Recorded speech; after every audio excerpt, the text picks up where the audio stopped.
واصف علی واصف کی کتاب قطرہ قطرہ کلزم سے تیسرا انتخاب ہے جس کا نام ہے مذہب۔ سورج سے کسی نے اس کا مذہب پوچھا، وہ خاموش رہا، مسکراتا رہا، سوال دہراتا گیا تو سورج نے کہا آنکھ ملا کے سوال کرو۔ اس نے کہا تم سے آنکھ تو نہیں ملا سکتے، تم اتنے تابناک ہو۔ سورج نے کہا تم خود سوچو میرا مذہب کیا ہے۔ سائل سمجھ گیا کہ سورج کا مذہب اسلام ہے۔ اس کا تذکرہ قرآن میں ہے، پھر اسے معاً خیال آیا کہ قرآن میں تو کفار کا بھی ذکر ہے، شیطان کا بھی ذکر ہے۔ وہ بڑا پریشان ہوا، اس سوچ میں گم ہو گیا کہ آخر سورج کا مذہب کیا ہے۔ وہ سورج کے سمندر میں غوطہ زن تھا کہ اسے آواز آئی نادان، سورج کا مذہب صرف روشنی ہے، نور ہے۔ یہ مذہب اسے فطرت نے بلکہ فاطر نے عطا کیا ہے۔ سورج، چاند، ستارے اپنے اپنے مذہب پر کاربند ہیں، یہ ان کا مدار ہے۔ ان کے لیے مدام گردشوں کا مذہب مقرر ہو گیا ہے اور وہ کفر و اسلام کے تفرقوں سے آزاد ہیں۔ سب کے لیے یکساں ہیں، رنگ و نسل سے آزاد، عذاب و ثواب سے بے نیاز۔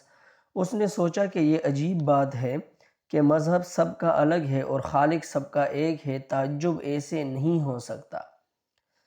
اس نے سوچا اور وہ سوچتا ہی گیا، اللہ تو قادر مطلق ہے، خلاق عظیم ہے۔ اللہ نے ابلیس کو پہلے دن ہی ٹھا کیوں نہ کر دیا؟ نہ ابلیس ہوتا، نہ یہ بکیڑے ہوتے۔ یہ رنگ رنگ کے نیرنگ، یہ فرق فرق کے فرقے، یہ عہد عہد کے معبد، یہ الگ الگ سجدے، یہ روپ روپ کے بہروپ، یہ ایک آدم اور کئی انسان، یہ ایک خدا اور اس کی جدا جدا عطا۔ یہ عجیب صورتحال ہے مذہب اور پھر مذاہب۔ اگر سب مذاہب سچ ہیں تو مذہب کیا ہے؟ اور اگر سب مذاہب سچ نہیں تو مذہب کیا ہے؟ مذہب کے نام پر دنیا میں کیا کیا نہیں ہو چکا، مذہب کی آڑ میں کیا کیا نہیں کیا جا چکا، مذہب کی حفاظت میں کیا کیا نہیں قربان ہوا، اور پھر مذہب انسان کے ہاتھ سے نکل جاتا ہے۔ لامذہب بھی اپنے لیے ایک مذہب رکھتا ہے، وہ اپنی لامذہبیت پر ایسے کاربند ہے جیسے مذہب والا اپنی مذہبیت پر۔ کافر خود کو اپنے کفر کا مومن سمجھتا ہے، اور مومن کبھی کبھی اپنی کئی کافرانہ حرکات و عادات کو ایمان ہی کا حصہ سمجھتا ہے۔ وہ صرف لباس مذہبی اختیار کرتا ہے اور اعمال، چلو اعمال کا ذکر چھوڑو، کوئی اور بات کرو۔ اعمال کا ذکر کیسے چھوڑیں، کوئی اور بات کیسے کریں؟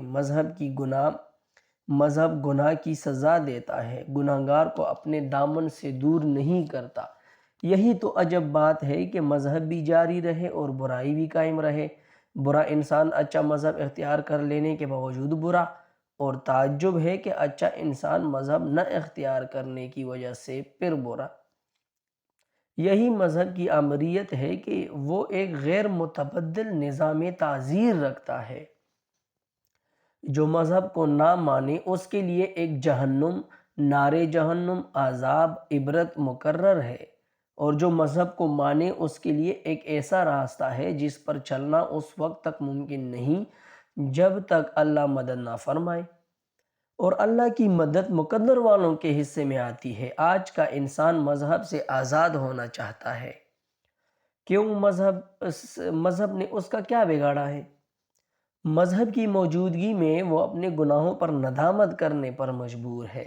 وہ حرام مال کماتا ہے اور اس کی وجہ یہ بتاتا ہے کہ حلال کی کمائی ممکن نہیں ہے، اور اگر ہے تو بہت کم، بلکہ کم کم، اور جب وہ حرام مال گھر میں لاتا ہے تو اسے یاد آتا ہے کہ ایک وقت آنے والا ہے کہ انسان سے اس کے مال اور اعمال کے بارے میں پوچھا جائے گا۔ وہ مذہبی خیال سے دور بھاگتا ہے اور مذہب اس کے اپنے اندر سے آواز دیتا ہے، خبردار تم بھاگ کے کہاں جاؤ گے؟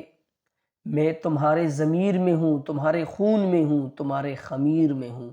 غافل، بھاگنے سے کچھ نہیں ہوگا، ٹھہر جا اور غور کر، یتیم کا مال واپس کر دے، دیکھ اپنے بچوں کو آگ نہ کھلا، یہ ناجائز کمائی تیری اولاد کے لیے آگ ہے۔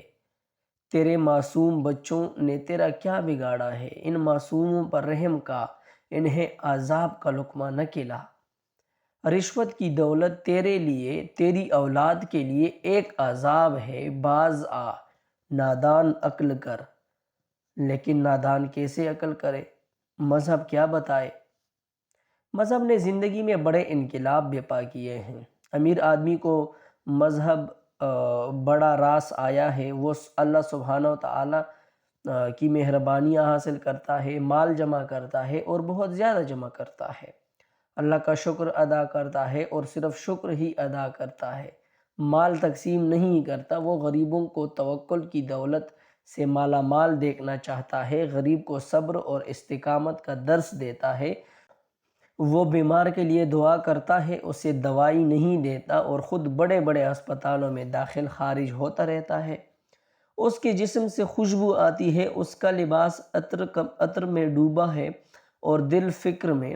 اسے معلوم ہے کہ جسے وہ مذہب سمجھ رہا ہے وہ مذہب نہیں ہے، وہ مذہب کا لبادہ ہے۔ وہ جانتا ہے کہ سچا مذہب لبادے اور نقابوں سے آزاد ہے۔ آج مذہب پر گفتگو ہوتی ہے، بلکہ گفتگویں ہوتی ہیں ٹی وی پر، افہام و تفہیم کے ذریعے مفہوم دین بتایا جاتا ہے، اور کسی مبلغ کی بات کسی اور مبلغ کی بات سے ملتی نہیں۔ شاید سب سچے ہیں، سب سچے ہیں، سب کیسے سچے ہو سکتے ہیں؟ کچھ لوگ سچے ہیں اور کچھ لوگ جھوٹے۔ یہ کیسے ہو سکتا ہے؟ ایک مذہب میں کچھ لوگ سچے اور کچھ لوگ جھوٹے، پھر کیا سارے جھوٹے ہیں؟ نعوذ باللہ، اللہ ہمارے نفس کے شر سے بچائے، ہم کیوں جھوٹ بولیں؟ آخر ایک دن ہمیں مرنا ہے اور پھر موت کا منظر، مرنے کے بعد کیا ہوگا؟ اللہ کی رحمتوں اور رحمتوں والے نبی صلی اللہ علیہ وآلہ وسلم کی رحمتوں کو ماننے والے کے لیے مرنے کا منظر اور موت کا منظر رحمت ہی رحمت ہے، لیکن کون مانے؟ مذہب والوں کو یہ بات کون سمجھائے اور کیسے سمجھ میں آئے؟ کیا اللہ کی رحمت اس کے غضب سے وسیع نہیں ہے؟ کیا حضور صلی اللہ علیہ وآلہ وسلم رحمت للعالمین نہیں ہے؟ مرنے کے بعد کا عالم آپ صلی اللہ علیہ وآلہ وسلم کی رحمت۔ اگر رحمت اعمال کے نتیجے سے انسان کو نہ بچائے تو رحمت کا تصور کیا ہے؟ کیا اللہ معاف کرنے پر قادر نہیں ہے؟ کیا مذہب والے اور مذہب سے انکار کرنے والے دوزخ میں کبھی اکٹھے ہوں گے؟ اگر ہوئے تو کافر مذہب والوں کا مذاق اڑائیں گے کہ تم ہمیں کس نجات کی دعوت دیتے تھے۔ خیر چلو، اس بات پر کیا بحث، جو ہوگا ہو جائے گا، جو کچھ کر رہے ہو کرتے جاؤ، بس مذہب کا نام مذہب کے نام پر ہونا چاہیے۔ ہم ایک یا کسی ایک مذہب کی بات نہیں کر رہے، ہم تو عام طور پر مذہب کی بات کر رہے ہیں۔ اگر انسان کا باطل صادق نہ ہو تو صداقت کا مذہب اسے کوئی فلاح نہیں دیتا۔ اگر کسی کو زندگی کی آسانیوں میں شریک نہیں کرتے تو صرف علم میں شریک کرنے کا فائدہ؟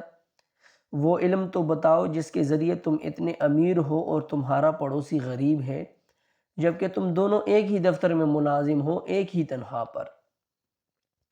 مذہب پر بحث نہیں ہونی چاہیے۔ چلو اسی بات پر اتفاق کر لو کہ آئندہ مذہب پر بحث اور مذاکرے نہ ہوں۔ مذہب بتانے والی بات نہیں، کرنے والا کام ہے۔ بات سچی ہے اور کام کون جواب دے گا؟ جب شروع میں کوئی کافر حضور اکرم صلی اللہ علیہ وآلہ وسلم کے پاس قبول اسلام کے لیے حاضر ہوتا تو آپ صلی اللہ علیہ وآلہ وسلم اسے کلمہ شریف پڑھاتے اور وہ مسلمان ہو جاتا۔ اگر وہ سوال کرتا کہ اب مجھے کیا کرنا ہے تو اسے جواب ملتا کہ جو مسلمان کر رہے ہیں وہی کرو۔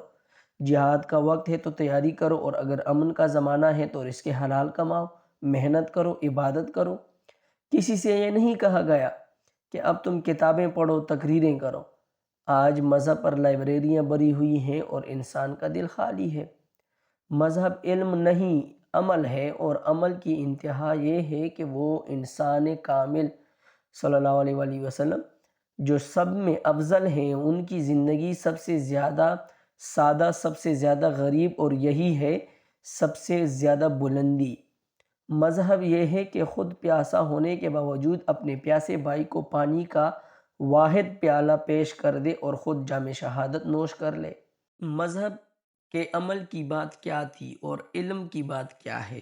کون سا انسان ہے جس کا عمل اس کے علم کا شاہد ہو؟ اگر علم اور عمل میں فرق ہو تو مذہب لا مذہب۔ اس لیے بہتر ہے کہ عمل دکھاؤ، علم نہ سناؤ، اور یہی ہے مذہب کا اساس۔